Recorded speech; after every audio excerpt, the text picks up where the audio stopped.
What is going on, my boxing family? It is your boy Martin, aka the Boxing Purist. Welcome to the Truth and Absolute channel, where I speak the truth and nothing but the truth, so help me.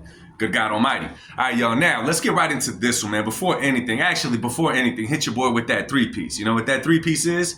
Like, subscribe, share the video. Now let's jump into this one. So, you know, it's too much to talk about yesterday's card rather, in just one video. So right now, I want to focus on the main fight of the main card.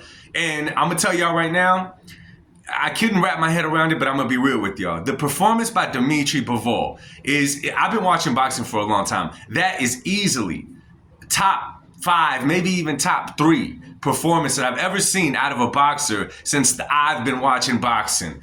You may not like that I said that high, okay? But again, we don't got to agree on everything. But for me, that was a top 5, easily top 3 performance that I've ever seen from a boxer, okay? Now, let me explain and break this down to you guys why. After the first fight, a lot of you guys follow me on here, you've seen my videos in the past, and you know that I picked Beterbiev to win the rematch. I said that I think the fight is going to play kind of like the first one, and the reason I said that is because the first fight, Dmitry Bivol didn't necessarily do anything wrong. He fought like Dmitry Bivol. He was able to beat Dmitry Bivol.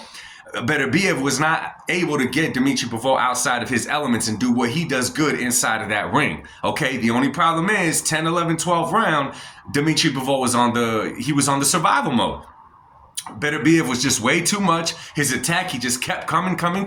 So at the end of the 3 rounds in the first fight, what it looks like is a man is simply fighting to survive, not fight to win the fight. You know what I'm saying? Does that make sense to you guys? So I'm thinking in a rematch, what's going to be different?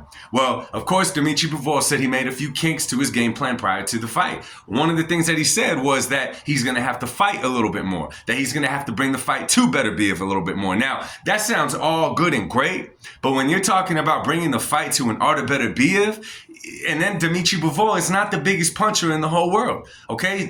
I'm not talking trash. He's just not a humongous puncher. That's just what it is. He hits hard, but he's not a puncher, okay? He doesn't got those type of shots that's going to make you respect him inside that ring, especially not an Artur Beterbiev. So I'm thinking, okay, if he walks away from being Dmitry Bivol, the Dmitry Bivol that got him to that stage to where he fought Beterbiev the first time, how is he going to change it up now against a fighter of the caliber of a Beterbiev? Right? I'm thinking, okay, that sounds good. You're going to sit down and fight with Beterbiev. But if you can't hit him hard enough to make him respect you, all that's going to do is turn the tide on you, and you're going to end up getting beat up in the process. And that's where I said he could go to that, it's not going to work, and he's going to go back to what he knows, being Dmitry Bivol inside that ring, right? Being a slick boxer, using the ring very nice and all that. And ultimately, the outcome is going to be the same as the first fight.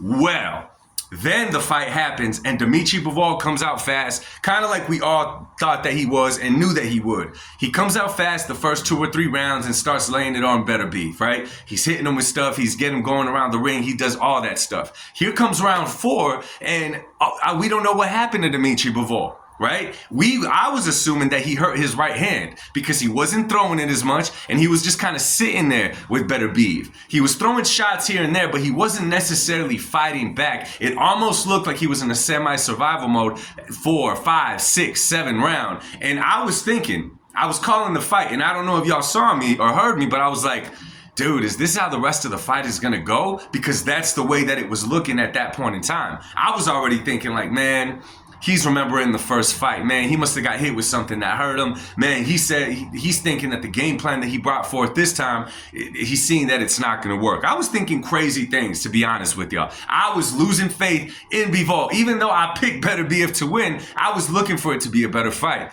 Then round 8 starts. And then Bivol starts doing what Bivol does. Hitting you with crazy angles and letting off 4 or 5 shots in a row. Like, what? Where did this come from? At that point, you're assuming, okay, he got his little second wind. Okay, let's see how long that lasts. I mean, it looks good. He won this round. Let's see how long it lasts. Then he wins in the next round as well. Then I'm thinking, okay, is he just using that right hand that appeared to be injured earlier? Like, is he fighting off fumes? And I said that a million times during the live commentary because I could not wrap my mind around it. Then what do you know? He just keeps on going and going and going. Before you know it, it's the 11th round, and we're already saying, yo, Bivol's going to win this fight. He's up in this fight. The commentators are saying, yo, he's up in this fight. Can he close the show? And I'm thinking, there's no way. Not that I didn't have faith in him, y'all, okay? But look who we're talking about here. We're talking about Artur Beterbiev, and he brought a sight out of Bivol that I have personally not seen before. What happens? He closes the show and he wins the fight. He wins the fight. Listen, y'all.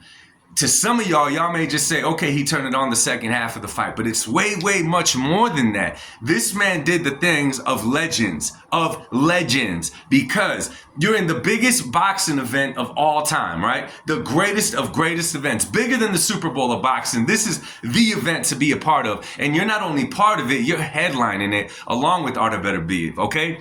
You're down on the cards. You know you're down on the cards. You just gave up about 3 or 4 rounds in a row, okay?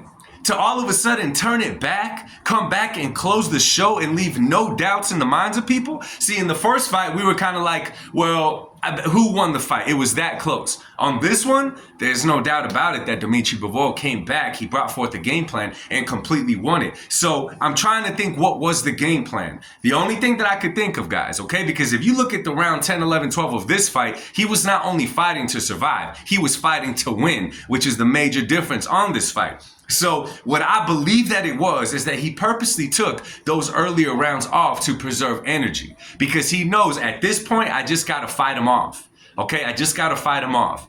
Look how fresh Bivol looked in those last rounds compared to the first fight. Look how more clear his face looked in those rounds compared to the first fight. Bivol made adjustments, a thing of legends. Okay, the elite of the elite boxers. That's the kind of adjustments that Dmitry Bivol made in this fight. And I'm telling you, I am mind blown by his performance. Mind blown by his performance, okay? Because for a second there, it looked like it was going to be an easy night for Artur Beterbiev. Man turns it around, closes the show with style, and this is going to be one of the best stories in the sport of boxing because it's against Artur Beterbiev, and I cannot stress that enough. So let me tell y'all something, man. We are very lucky as boxing fans right now to see fighters like Dmitry Bivol. And I'm just going to remind this, man, and hopefully y'all still watching the video. This is exactly why once upon a time when y'all called this man a cherry pick or a cherry pick gone wrong, not all you guys, but some of you guys, it was mind-blowing because we've already known Dmitry Bivol was special from years ago. Okay? To think that once upon a time this man was called a cherry pick to Canelo Alvarez or a cherry pick gone wrong, how do you feel now? Anyway, yo, big ups to Dmitry Bivol, man. It was a crazy performance, man. I'm happy for the dude. I'm excited to see a third fight. We'll see when that happens, if it happens, whatever. You better believe that Turkey's going to bring the bag to make that fight. Let me know what you guys think, man. Drop it in the comment section. Where does this performance rank among all the fights that you've ever seen in your life, man? Much love to you guys. God bless y'all. I'll speak to y'all soon. Peace.